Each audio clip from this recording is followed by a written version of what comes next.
दोस्तों, तारीख थी 17 नवंबर 2012। मेक्सिको के एक छोटे से गांव कोस्टा एजुल का एक फिशरमैन होजे साल्वाडोर अल्बारेंगा अपनी एक छोटी सी बोट में मछली पकड़ने के लिए निकलता है। तकरीबन 2 दिन की फिशिंग के बाद इस बोट को मछली पकड़कर वापस आना था, पर ये बोट वापस आ सके उससे पहले ही पैसिफिक ओशन में समुद्र की तेज हवाओं से बोट का रुख चेंज हो जाता है और बोट और साल्वाडोर दोनों बहकर 11,200 किलोमीटर दूर मौजूद मार्शल आइलैंड के इबन एटोल पर पहुंच जाता है। उस आइलैंड से गुजर रहे एक कपल रसल और उसकी वाइफ एमी को बीच के पास साल्वाडोर बेहोशी की हालत में मिलता है, जिसके बाद इन कपल्स के द्वारा साल्वाडोर को रेस्क्यू कर लिया जाता है। दोस्तों, मार्शल आइलैंड में साल्वाडोर को जब होश आता है, तारीख थी 10 जनवरी 2014, जबकि साल्वाडोर कोस्टा एजुल से 17 नवंबर 2012 को निकला था। मतलब उसे 14 महीने यानी कि 1 साल और 2 महीने लग गए थे कोस्टा एजुल से लहरों के साथ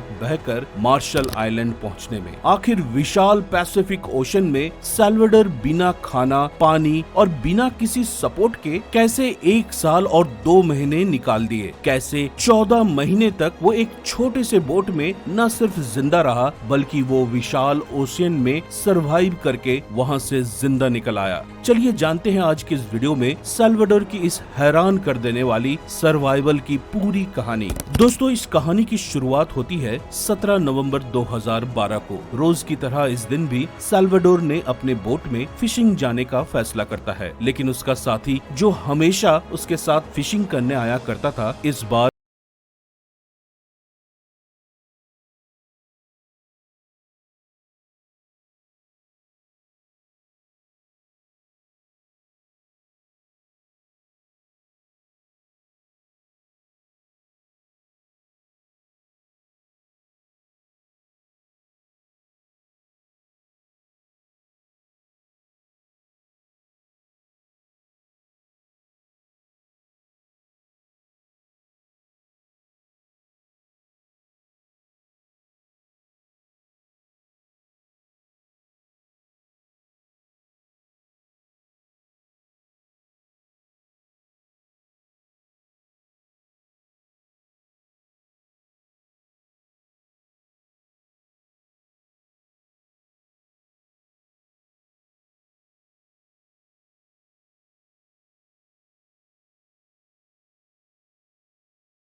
इस्तेमाल किए जाने वाला एंकर, टॉर्च लाइट जैसी बेसिक इक्विपमेंट्स तक नहीं थी। इस बोट में सिर्फ एक फ्रीज की साइज का आइस बॉक्स मशीन था, जिसका इस्तेमाल मछलियों को फ्रीज करके ताज़ा रखने के काम आता था। दोस्तों, कुछ देर बाद समुद्र में धीरे धीरे मौसम ज्यादा खराब होने लगा। बारिश तेज होने लगी और समुद्र की लहरें जोरों से उछाल मारने लगा। कई बार पानी नाव के ऊपर तक आ जाता। साल्वाडोर ने इससे पहले भी कई तूफान देखे थे, लेकिन इतना बड़ा और खतरनाक तूफान उसने आज तक नहीं देखा। उसे कुछ समझ नहीं आ रहा था कि आगे क्या किया जाए, क्योंकि तेज तूफान की वजह से वापस जाने का रास्ता भी दिखना बिल्कुल बंद हो गया था। जिसके बाद साल्वाडोर और कोर्डोबा दोनों कुछ और समय समुद्र में ही रहने का फैसला करते हैं। इस तरह धीरे धीरे करके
था। लेकिन जब साल्वाडोर को ऐसा लगने लगा कि इस तरह से वो पूरी तरह पागल हो जाएगा, तो वो छठे दिन जाकर कोर्डोबा की लाश को पानी में फेंक देता है। दोस्तों, साल्वाडोर ने अपने स्टेटमेंट में ये भी बताया है कि समुद्र में एक लंबे समय तक अकेले रहने के बाद उसे डिप्रेशन होने लगा, जिससे बाहर निकलने के लिए उसने इमेजिनेशन की एक दुनिया बना ली थी, जिसमें वो अपनी नाव को अपना बंगला इमेजिन करता, कच्ची मछलियां खाकर ऐसा सोचता कि आज उसने अपनी जिंदगी का सबसे बेहतरीन लंच किया। समुद्र में रहने वाले सभी जानवर उसकी प्रजा है और वो इन सब का राजा। वो यहाँ तक इमेजिन करने लगा कि उसके पास बहुत सारी लड़कियां हैं जिनके साथ वो आराम से जिंदगी के मजे ले रहा है। कभी वो पानी की लहरों से बातें करता, कभी उन्हें ऑर्डर देता, तो कभी आसमान में देखकर जोर से चिल्लाने लगता। अगर उसे ऐसी हालत में कोई और देखता तो बेशक उसे पागल समझता, लेकिन उसके लिए हकीकत से बचने का ये एक इकलौता रास्ता था। उसके मुताबिक रो रो कर अपनी मौत का इंतजार करने से अच्छा है वो इस इमेजिनरी दुनिया में जिए और खुश रहने की कोशिश करे। शायद